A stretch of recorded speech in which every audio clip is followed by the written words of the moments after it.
ప్రార్థన చేసుకుందామండి. మహోన్నతుడా, మహాపరిశుద్ధుడా, ప్రేమగల తండ్రి, కృపగల దేవ, మీ పరిశుద్ధమైన నామమునకు నిండు వందనాలు, కృతజ్ఞత స్తుతులు తెలుపుకుంటున్నాం మా దేవ. ఇదిగోనైనా తండ్రి, మేము మాటలు నేర్చుకోవడానికి, మా జీవితాలు మార్చుకోవడానికి, మీ యందు భక్తి భయము కలిగి జీవించడానికి దేవ, వారంనొక తండ్రి 2 మార్లు కూర్చున్న సంగతి మీకు తెలిసింది ప్రభువా. కొద్దిమంది అయినప్పటికీ దేవ, మీ వాక్యాన్ని విని నేర్చుకొని మాట్లాడి దేవ, మా జీవితాల్లో ఎలాంటి బ్రతుకు ఈ భూమి మీద బ్రతికితే నాయన మీరు లోకం చేరుతాము, అటు ధన్యత మాకు అనుగ్రహించండి ప్రభు.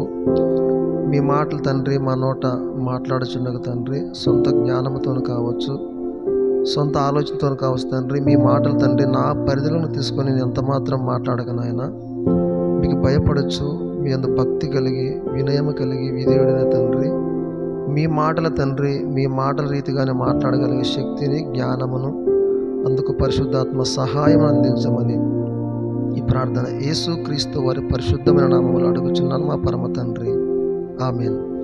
మంచిది ప్రియమైన దేవుని వారలారా, మన ప్రభువైన యేసు క్రీస్తు నామములో మీ అందరి శుభాభివందనాలు తెలుపుకుంటున్నాను. ఈరోజు చెప్పుకోయే పాఠము అందరికి తెలిసిందే, సాతానుకు భూమి మీద అధికారం ఉందా అన్న సబ్జెక్టు. సాతానుకు భూమి మీద అధికారం ఉందా లేదా, సాతానుకు ఎప్పటి నుంచి ఎప్పటి వరకు ఉంది, అది ఎప్పుడు నశించిపోయింది అన్న సబ్జెక్టు ఒకటో భాగం మాత్రం మాట్లాడుతుంది. ఎందుకంటే మనకు సమయం లేదు కాబట్టి ఇది 2 భాగాలుగా మాట్లాడన్న ఆలోచన కలిగి ఉన్నాను. ఒక భాగానికి ఇది ముగిసేది కాదు. ఎందుకంటే సాతానుకి ఎంతవరకు బలం ఉంది, లేక ఎంతవరకు అధికారం ఉంది, ఇప్పుడు దాని అధికారం భూమి మీద ఉందా లేదన్న ఆలోచన కొంతవరకు కొన్ని సందర్భాలను బట్టి వాక్యానుసారంగా మనము మాట్లాడుకుందాం ప్రియమైన దేవుని వారలారా. అందుకు ముందుగాను సామెతల గ్రంథము 20వ అధ్యాయము తీయండి. సామెతల గ్రంథము 20వ అధ్యాయము 5వ వచనం ఒకసారి చదవగలిగితే, సామెతల గ్రంథము 20వ అధ్యాయము 5వ వచనం. సామెతల గ్రంథము 20వ అధ్యాయం 5వ వచనంలో, నరుని హృదయములోని ఆలోచన లోతు నీళ్ళ వంటిది, వివేకము గలవాడు దానిని పైకి చేదుకొనును. ఇక్కడ ఈ మాట ఎందుకు చదివించానంటే, నరుని హృదయములోని ఆలోచన లోతు నీళ్ళ వంటిదంటే లోతుగా ఉంటుంది మన ఆలోచన. మనం ఆలోచిస్తూ ఇటు చూస్తూనే ఉంటాం, మన ఆలోచన ఎక్కడో ఉంటుందో ఉండదా? నీళ్ళు ఎంత లోతు ఉంటాయో అంతకంటే లోతైంది మన ఆలోచన కదా, సామాన్యమైంది కాదు. మనం ఇటు ఒకటి చెప్తూ ఉంటే ఇంకోటి ఆలోచిస్తూ ఉంటాం. అందుకే లోతు నీళ్ళు వంటిదని దేవుడు అంటున్నాడు. దానికి జ్ఞాని కాదు, జ్ఞానము కంటే వివేకము కలిగిన వాడు. జ్ఞాన వివేకము 2 కలిస్తే పెద్దది.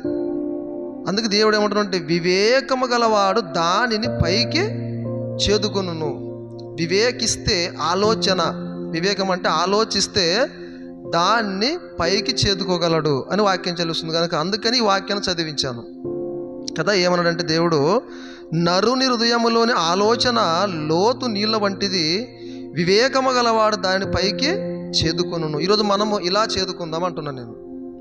వాక్యాన్ని బట్టి మనము కూడా మన ఆలోచన దేవుని వాక్యానికి తలదించి, దేవుని వాక్యం ఉన్నది ఉన్నట్టుగా మాట్లాడేటట్లు లోతైన దాన్ని మనము పైకి చేదుకుందాం. అందుకని వాక్యం వదిలించాను. ఓకే, మంచిది. మరి ఇక వాక్య భాగంలోకి వెళ్దాం పిల్లరా. ఆది కాండం 3వ అధ్యాయము, ఆది కాండము 3వ అధ్యాయము 15వ వచనం. ఆది కాండము 3వ అధ్యాయము 15వ వచనం.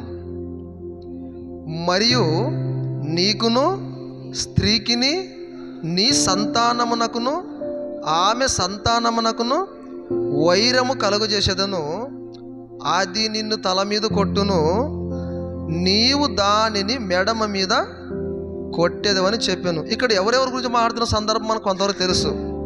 ఎవరెవరి గురించి?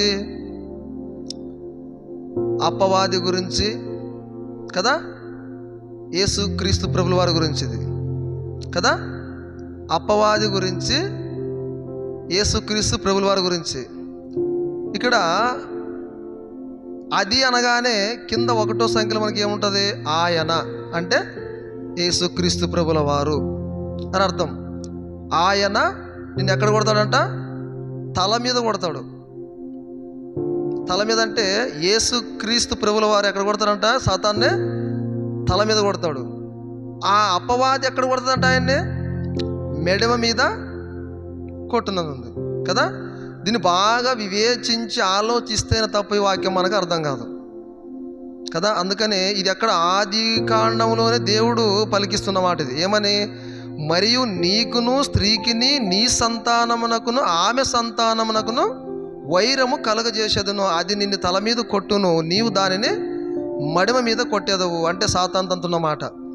నీకు వైరం కలుగజేస్తే ఇక నుంచి నీకు ఆయనకి, అంటే ఆయన అంటే యేసుక్రీస్తు ప్రభు వారు ఎలా మెడి మీద కొట్టాడో, లేక క్షమించండి, ఎలా నెత్తి మీద కొట్టాడో, ఎలా నశింపజేశాడో మనం ఈరోజు పాఠం నేర్చుకుందాం ప్రియమైన దేవుని వారలారా. ఓకే, మత్తయి రాసిన సువార్త 4వ అధ్యాయము 8-9 వచనాలు. మత్తయి రాసిన సువార్త 4వ అధ్యాయము 8, 9, 10 వచనాలు ఏముంటుంది చూడండి ఒకసారి. మత్తయి రాసిన సువార్త 4వ అధ్యాయము 8, 9 వచనాలు. మరల అపవాది మిగుల ఎత్తైన యొక్క కొండ మీదికి ఆయనను తోడుకొని పోయి ఈ లోక రాజ్యములన్నిటినీ వాటి మహిమను ఆయనకు చూపి. ఇక్కడ బాగా వినండి, అపవాది ఏం చూపించిందంటే యేసుక్రీస్తు ప్రభుల వారికి, అపవాది యేసుక్రీస్తు ప్రభుల వారికి ఏం చూపించిందంట? ఇక్కడ మనకు అర్థమైందని కింద వచ్చిన అర్థమవుతుంది. మరలా ఒకసారి మాట, మరలా అపవాది మిగుల ఎత్తైన కొండ మీదికి ఆయనను తోడుకొని పోయి ఇక్కడ బాగా అర్థం చేసుకోవాలి. ఈ అంటే ఈ లోక రాజ్యములు అని కదా. ఈ లోక రాజ్యములన్నిటినీ వాటి మహిమను ఆయనకు చూపి ఏమంటుంది? మరలా నీవు సాగిలపడి నాకు నమస్కారము చేసిన ఎడల వీటినన్నిటిని నీకిచ్చేదనని ఆయనతో చెప్పగా. ఏమంటుంది ఇప్పుడు? సాతాను ఏమంటుంది? ఈ లోక రాజ్యములన్నిటినీ వాటి మహిమను ఆయనకు చూపి నీ సాగిలపడి నాకు నమస్కారం చేసిన ఎడల వీటిని అన్నిటిని నీకు ఇచ్చేదనని ఆయనతో చెప్పిందంట.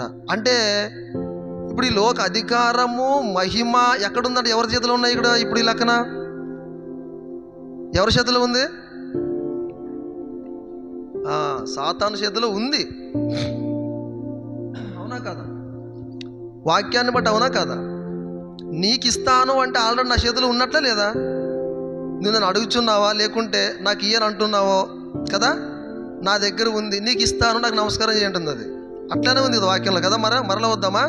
మరలా అపవాది మిగిలిన ఎత్తైన కొండ మీదికి ఆయన తోడుకొని పోయి ఈ లోక రాజ్యములన్నిటినీ వాటి మహిమను ఆయనకు చూపి నీవు సాగిలపడి నాకు నమస్కారం చేసిన వీటిని అన్నిటినీ నీకు ఇచ్చేదనని ఆయనతో చెప్పగా యేసు అంటున్నాడు, యేసు వారితో సాతానా పొమ్ము. అంటే ఇంతకీ ఈ లోక రాజ్య అధికారములన్నీ అపవాది చేతులు ఉన్నట్లుగా మనకి కనిపిస్తుంది. అందుకనే అపవాది ఆయన శోధిస్తున్నది కదా. ఈ మాట బాగా అర్థం చేసుకోండి. అర్థం కాలేకుంటే మరలా ఒకసారి యూట్యూబ్లో వస్తే వినండి కదా. ఇక్కడ అపవాది అంటుంది, నాకు నమస్కారం చెయ్యి, మహిమ రాజ్యము నీకు ఇస్తానంటుంది.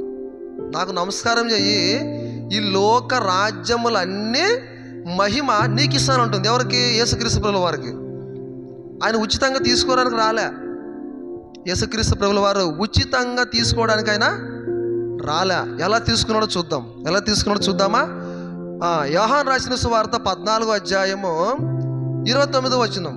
యోహాను రాసిన సువార్త 14వ అధ్యాయము 29వ వచనం. యోహాను రాసిన సువార్త 14వ అధ్యాయము 29వ వచనం. ఇక్కడ 27 కాడ నుంచి చూస్తారా? 27 కాడ నుంచి వస్తే మనకు ఆ సందర్భం ఏంటో మనకి అర్థమవుతుంది. శాంతి మీకు అనుగ్రహించి వెళ్ళుచున్నాను, నా శాంతినే మీకు అనుగ్రహించుచున్నాను, లోకమిచ్చినట్లుగా నేను మీకు అనుగ్రహించడం లేదు. మీ హృదయములను కలవరపడనీయకుడి, వెరవనీయకుడి. నేను వెళ్ళి మీ యొద్దకు వచ్చేదనని మీతో చెప్పిన మాట మీరు వింటిరి కదా. తండ్రి నాకంటే గొప్పవాడు గనుక మీరు నన్ను ప్రేమించిన ఎడల నేను తండ్రి యొద్దకు వెళ్ళుచున్నానని మీరు సంతోషింతురు. ఈ సంగతి సంభవించినప్పుడు మీరు నమ్మవలనని అది సంభవింపక ముందే మీతో చెప్పుచున్నాను కదా. ఇక్కడ పాయింట్ అర్థం కావాలి. ఇక్కడ పాయింట్ ఏమంటే, ఇక్కడ ఏదో ఒకటి సందర్భము సంభవిస్తుంది అంటున్నాడు ఆయన. ఏమంటున్నాడు ఆయన? మరలా వస్తారా? 29వ వచనం. ఈ సంగతి సంభవించినప్పుడు మీరు నమ్మవలనని అది సంభవింపక ముందే మీతో చెప్పుచున్నాను. కింద చూడండి. ఇకను మీతో విస్తరించి మాట్లాడను, ఈ లోక అధికారి వచ్చుచున్నాడు, నాతో వానికి సంబంధమేమీ లేదు. ఏదో సంభవిస్తుంది అన్నమాట. వస్తుంది, దగ్గరకు వస్తుంది. ఏమొస్తుంది? ఈ లోక రాజ్య అధికారం నా దగ్గరకు వస్తుంది అంటున్నాడు ఆయన కదా. ఏదో సంభవించబోతుంది అనమాట. అంటే ఏం సంభవిస్తుంది అన్నట్లు? ఏం సంభవిస్తుంది అర్థం చేసుకుందాం ఆ మాట మరలా. ఈ సంగతి సంభవించినప్పుడు మీరు నమ్మవలనని అది సంభవింపక ముందే మీతో చెప్పుచున్నాను కదా. ఇకను మీతో విస్తరించి మాట్లాడను, ఈ లోక అధికారి వచ్చుచున్నాడు. అంటే ఇక్కడ ఏమని అర్థము? యేసుక్రీస్తు ప్రభువుకి ఇంకా అధికారం రాలే.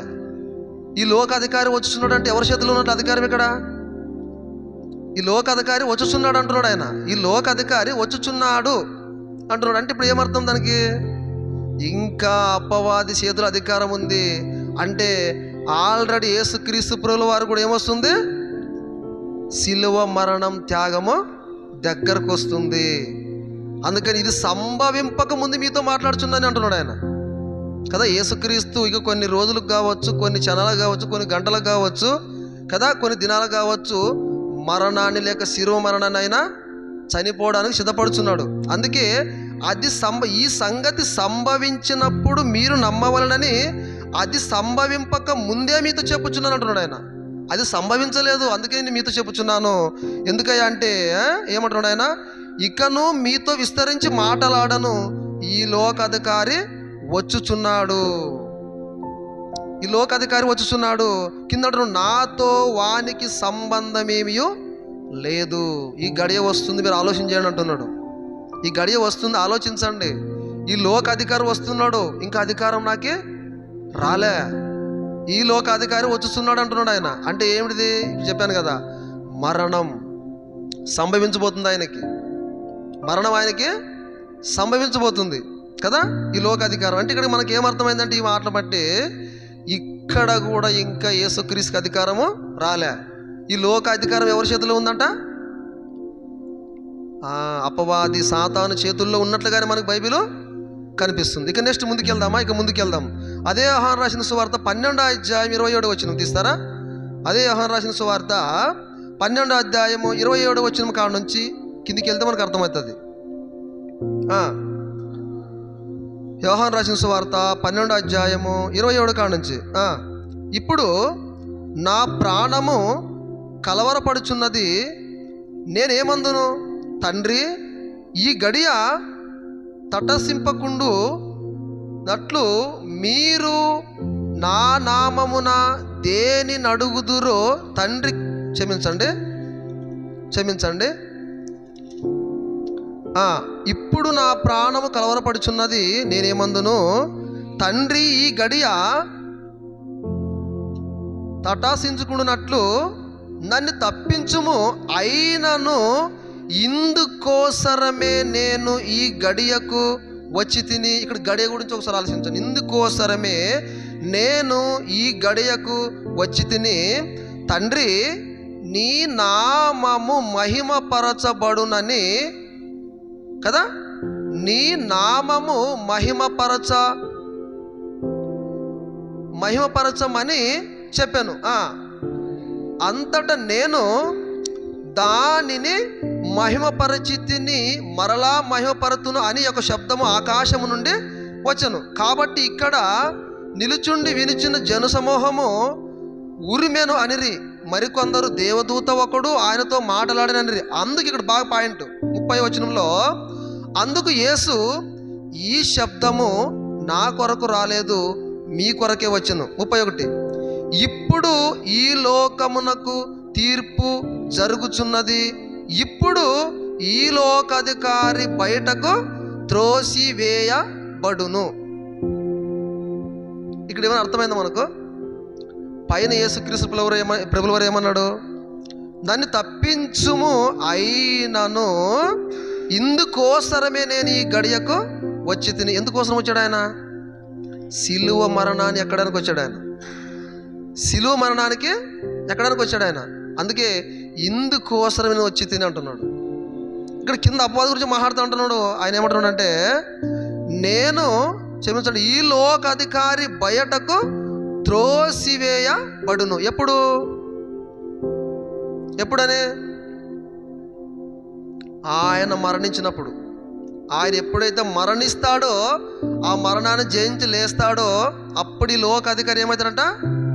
బయటకు త్రోసివేయబడతాడు కదా. ఇక్కడ అర్థమైందా లేదా? మరల వద్దాం అన్నమాట. 30వ వచనము, అందుకు యేసు ఈ శబ్దము నా కొరకు రాలేదు, మీ కొరకే వచ్చెను, ఇప్పుడు ఈ లోకమునకు తీర్పు జరుగుచున్నది. ఇక్కడ ఒక పాయింట్, మళ్ళీ ఈ పాయింట్ వేరే వెళ్తుంది. తీర్పు అంటే మళ్ళీ వేరే, తీర్పు అనగానే వేరే కదా. ఇది ఇక్కడ మళ్ళీ ఇంకోటి కింద ఏమని, ఇప్పుడు ఈ లోకాధికారి బయటకు త్రోసివేయబడును కదా. కిందికి ఇంకో మాట, నేను భూమి మీద నుండి పైకెత్తబడిన ఎడల అందరిని నా యొద్దకు ఆకర్షించుకుందని చెప్పాను. అంటే ఇక్కడ ఏం చెప్తున్నాడు ఆయన? కిందికి అలా ఓదుకుంటూ వస్తే ఆయన మరణము గురించి మాట్లాడుతున్నాడు. ఆయన మరణం గురించి మాట్లాడుతున్నాడు. ఒకవేళ అట్లా కిందికి పోతారా, కంటిన్యూ చేస్తారా ఎవరైనా తమ తొందర ఓతులు ఉంటే? అశోక్ రాలేదు కానీ మీ కొరకే వచ్చాను, ఇప్పుడు ఈ లోకమునకు తీర్పు జరుగుతున్నది, ఇప్పుడు ఈ లోకాధికారి బయటకు త్రోసివేయబడును, నేను భీము మీద నుండి పైకెత్తబడిన ఎడల అందరూ నా యొద్దకు ఆకర్షించుకుందని చెప్పాను. తాను ఏ విధముగా మరణము పొందవలసి ఉండెనో సూచించుచు ఆయన ఈ మాట చెప్పాను కదా. ఏ మరణం ఆయన పొందబోతున్నాడో ఆ మరణంలోనే ఏముందంట? ఆ మరణములోనే అపవాది సాతాను అని త్రోసివేయబడును కదా. ఏ విధముగా ఆయన మరణం పొందుచున్నాడో అందులోనే ఏముందంట? ఇప్పుడు ఈ లోకాధికారి బయటకు త్రోసివేయబడను. మరణంతో ముడిపడింది సాతానుకి యేసుక్రీస్తు ప్రభుల వారికి యుద్ధం. అక్కడ వస్తుంది చూడండి ఒకసారి. మరలా కిందికి వెళ్దాం. ఇంకొక వాక్యం తీసుకుందామా? ఏప్రిల్ రాసిన పత్రిక 2వ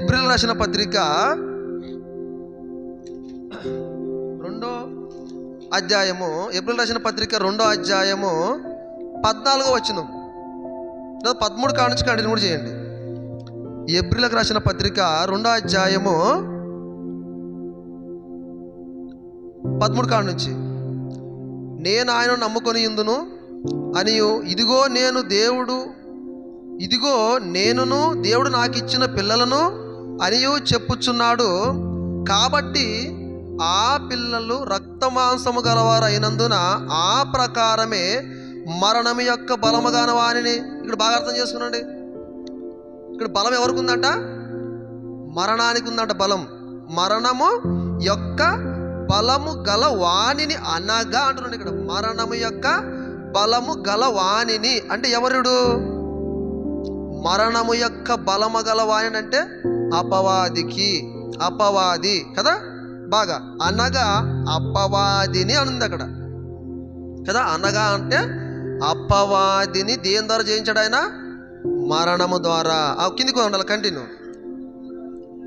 మరణము ద్వారా నశింపజేయుటకును జీవితకాలం అంతయు మరణ భయము చేత దాస్యమునకు లోబడిన వారిని విడిపించుటకును ఆయన కూడా రక్త మాంసములలో పాలువాడాయను.